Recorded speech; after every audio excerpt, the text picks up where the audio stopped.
A gente tá vivendo uma simulação? É isso que eu quero perguntar. Isso aqui é uma simulação? Eu tenho a mesma pergunta que você. Eu tenho essa dúvida. Eu confesso que eu tenho essa dúvida. Quanto mais tu descobre essas coisas misteriosas da existência, começa a dar mais dúvidas sobre o que é tudo isso? Muita. E vai ser muito difícil bater um martelo.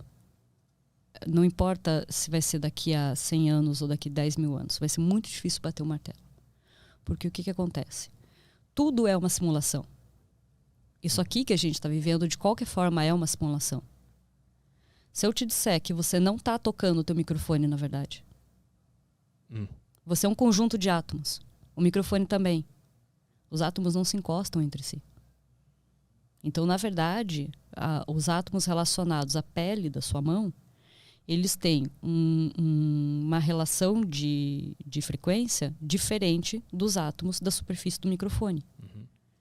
Então, quando eles se aproximam, eles tendem a tentar se repelir. E nisso, você, na verdade, é como se você tivesse um átomo do microfone, um átomo da tua mão, um átomo do microfone. E você está só suspendendo. Então, você se mistura ao microfone para poder segurar ele. Mas por que tu conclui que a gente está numa simulação por causa dessa informação aí? Porque a gente não sabe até onde a realidade vai. Você não tem como definir o que é a realidade. O que você define como é a realidade? O que você está vendo? Pois é, também não sei. Mas e se você ficar cego e eu disser que tem uma batata na tua frente? E te der uma batata de plástico? Você vai sentir fria, tal, mesmo formato, e vai dizer, tá, eu tô com uma batata na mão. Sim. O que é a realidade? É o que você está ouvindo. Veja bem, é o que você está ouvindo, é o que você está sentindo, é o que você está enxergando. Só que isso é tudo uma via de entrada elétrica. Sim. Como é que você responde se o que você está vendo é real? Eu acho que não tem como. Eu vou fazer até a pergunta mais louca de todas. Quem te garante que eu sou real e que isso aqui está acontecendo? E eu também tenho isso. Direto eu tenho isso.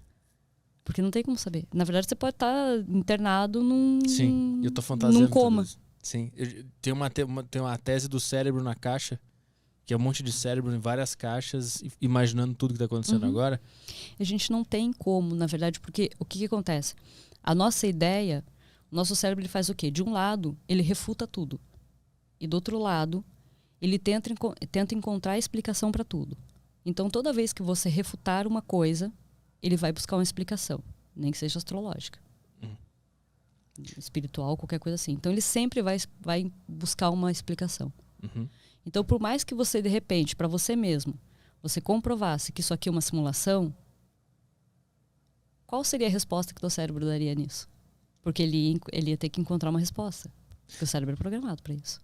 Mas o que acontece se ele não achar nenhuma resposta? Ele não consegue aceitar não ter resposta? Vai achar. É aquela coisa assim, sabe?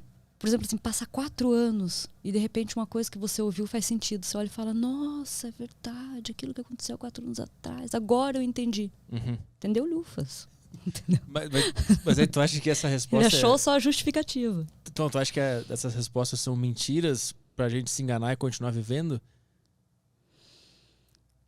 Olha, eu não posso responder essas coisas assim pra todo mundo, porque daí eu posso bugar muita gente ao mesmo tempo. Mas é isso que a gente quer. Olha, tecnicamente, se for pra gente olhar bem friamente mesmo, né, pela ótica da ciência, nada disso existe e tudo existe ao mesmo tempo. Só que o nosso cérebro ele não consegue entender que nada existe e tudo existe. Então, por exemplo, vamos pegar o aspecto Deus. Tô falando, mas assim, não quer dizer que eu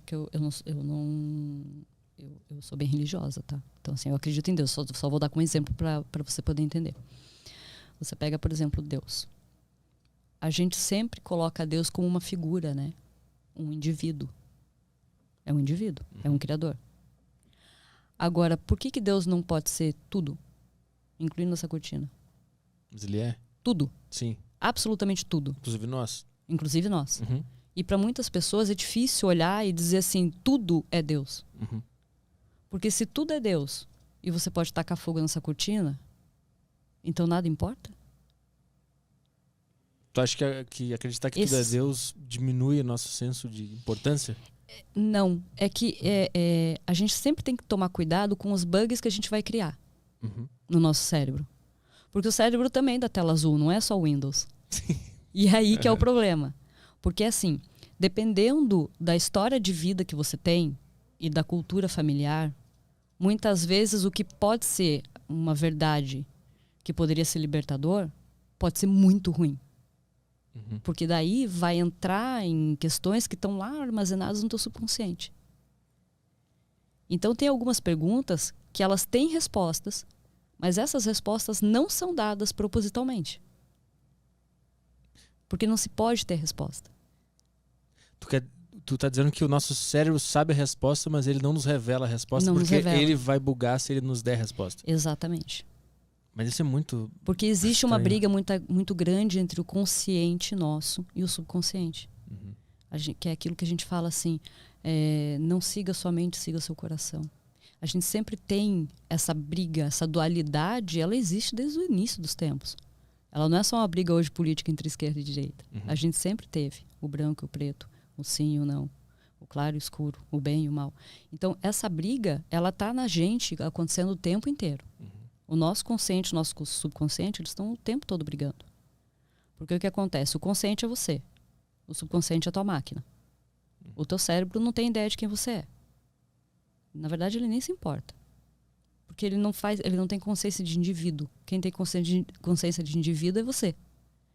Então, até que ponto ele consegue absorver informações que muitas vezes você olha assim, como indivíduo, se me disserem, por exemplo, assim, sim, existe vida em outros planetas. Eu super aceito. Você aceita. O teu cérebro pode não aceitar. Sim. E é ali que é o problema.